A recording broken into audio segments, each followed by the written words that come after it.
19 anyos nga lalaki patay matapos magbunggoanay ang ginamaneho sa nga motorsiklo kag nasugata nga truck. Samtang dugang nga traffic signages ipahamtang sa Sunset Boulevard kag C1 Road bangod sang mga aksidente. Si John Sala nakatutok.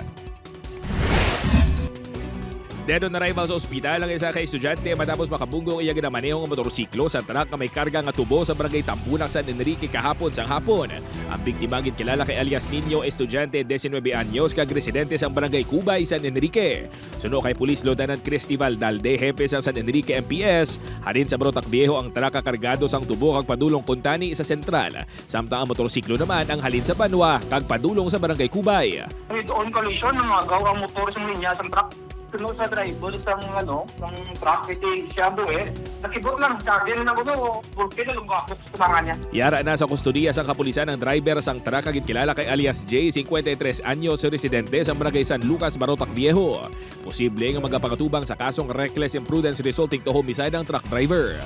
Samtang bangod sa mga serye sa aksidente nga nagluntad man sa syudad sang Iloilo, partikular na sa Iloilo Sunset Boulevard, magapahamtang ang city government sang dugang mga traffic signages kag warning devices.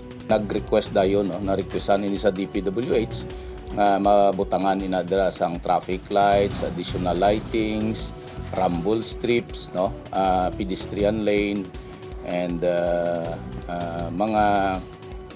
mga stop lines sa sina nga area. Sa Sunset na siya. Sa Sunset kag sa C1 Road, Sa Bacolod City naman, patal nga pila sa ulong naagom sang isa ka 24 anyos nga college student matapos nagtabog sa ginadalang motorsiklo pasado una kahapon sa kagahon sa Purok Nami 1, Barangay Sumag. Ang biktima kilala kay alias June nga residente sang Bago City.